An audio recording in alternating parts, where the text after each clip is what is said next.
Darryl Powell, your thoughts after Wakefield made it 15 unbeaten wins in the league here against Bradford this afternoon? Yeah, well, it was the game that we expected it to be, really tight and difficult to break Bradford down. The conditions dictated a little bit, the pitch is tight. So I just thought it was a real tough game, and we're down on troops a little bit. So I thought that the guys that were in there did a very good job, and yeah, I'm pretty pleased, to be honest. Like I said, I knew that this would be a challenge of our character and toughness. Bradford have been really good this year physically, and got some big boys there in the middle who'll come after you. So it was a really pleasing win for us. Some areas there that we really wanted to see how our players handled, and they did a good job today. How proud are you or pleased are you that you've kept Bradford trialists? I know they scored the Jordan Lilly penalty, but ultimately, despite them having a couple of repeat sets and chances on the Wakefield line, you've shut them out. Yeah, really got me. They had sort of one opportunity there when Ockenburn nearly scored, but apart from that, I thought we dominated the game. We were under pressure a little bit, sometimes to our own inefficiency with the ball on our line, but we worked hard for each other. Our middle unit were exceptional today. I thought really tough and aggressive, and our edges made really good decisions generally. If somebody missed their assignment, then it got covered up by somebody else. So that's what you want from a team, that something goes wrong and somebody else does the job. And we work, like I said, so hard for each other, and we've been a little bit off defensively in a couple of games since Wembley.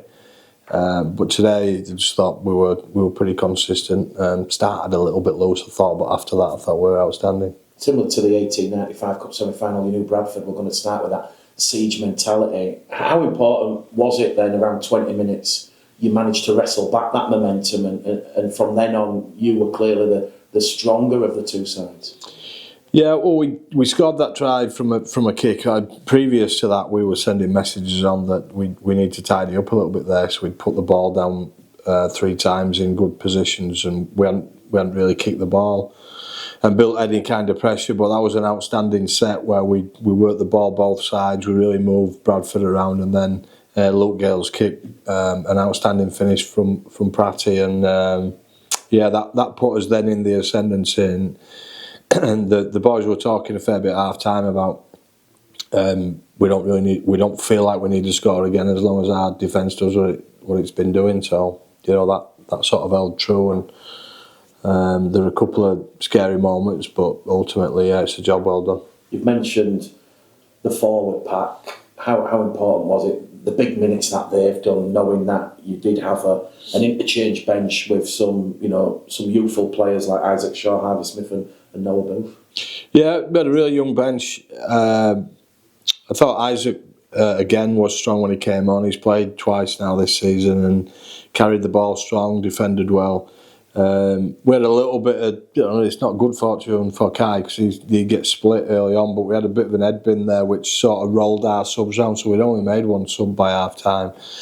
And we know what Harvey can do, but I just felt in a really tight game that Tommy Doyle was looking really strong, and I just decided to leave him out there. And Noah, our outside backs were doing well, so I like Noah. He's got a big future with us. But I just kept a fair bit of seniority out there to make sure that we got the job done. Is it fair to say you benefited from some discipline issues in the Bradford side?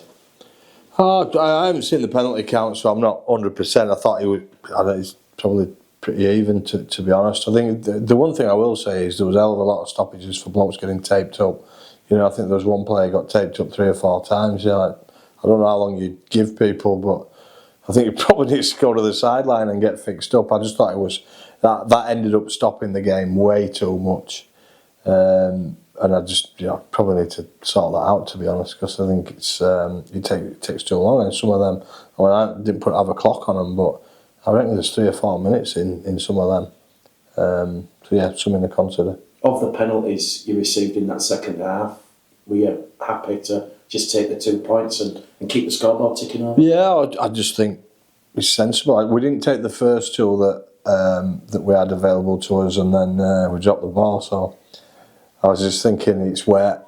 There's no pressure on us. We just keep ticking it over, and it ended up putting us out of sight.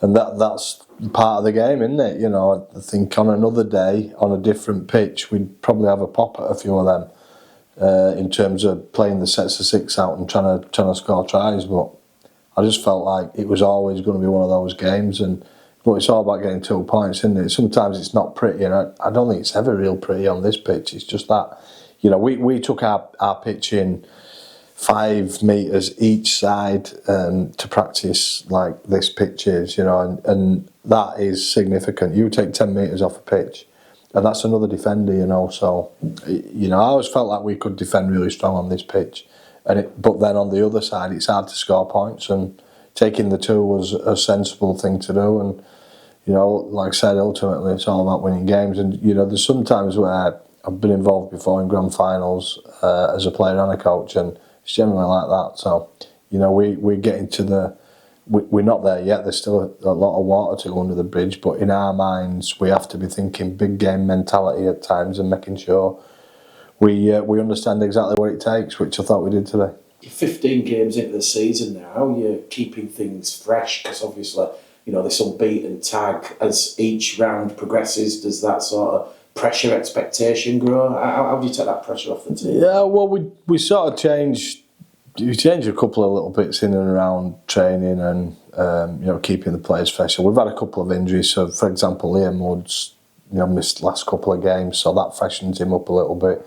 Renal Fatoni's been out, Mason Leno's been out. Quite a lot of the boys have had little periods out. To be honest, I don't think it's a pressure. I think if we're a little bit off, then we're a chance of getting beat. Today was a tough game. We play Toulouse away next week. We know that'll be a tough game, so you've got to aim up there or you get beat.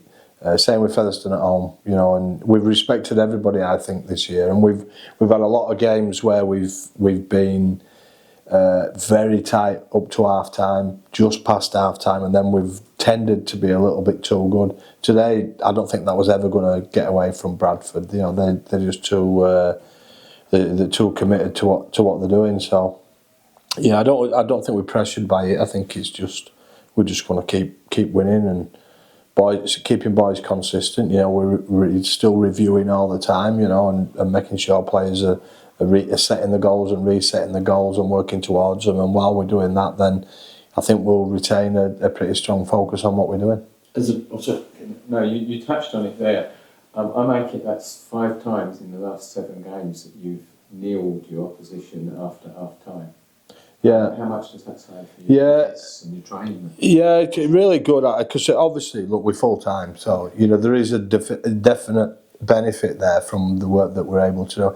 Actually, we're not training more than anybody else, if I'm honest. We at the moment we've probably got an hour and a half on the field. Matt, we've got to a point in the season where you're going, well, we just need to look after the boys, and we'll probably change that up a little bit in a few weeks' time. But ultimately, boys have got benefit of rest and recovery. They're not going to work every day, which is clearly a benefit. And then being able to keep teams scoreless is there's a pride in the way that we defend and a commitment to it, which is obviously. It's always great when you get that. Rugby league's built on, it's a working class sport, but built on hard work, and defence is hard work. Everybody prefers, not everybody, but most people prefer to have the ball in your hands. When you haven't, if you're outstanding, then for me there's a big pride in that, and I think we've got that, which is very pleasing. Mason Leno was named in the 20-man squad. Darryl, how close or how far away is Mason? Well, he's got a toe injury that. We were pretty low on players, to be honest, and Millsy, our recruitment manager, tells me I've got to name 21 players, so I've got to name 21 players, and sometimes, if we are that low on troops, then and he's a week or 2 away. Not sure exactly how far away that is, but he's not too far off. How much of a challenge test is next week going to be? Because effectively you've gone from the smallest pitch in the championship to what is effectively the largest pitch in the championship at the Stade Ernest Wallon. Well, I think we're difficult to defend against. You know, and we're defending all right. We know it'll be difficult. They're the other full-time team in the comp, so you know they're pretty big. When we played them last time, we ended up beating them sort of reasonably convincingly, but it was tough and tight, and they're aggressive and big, put you under pressure.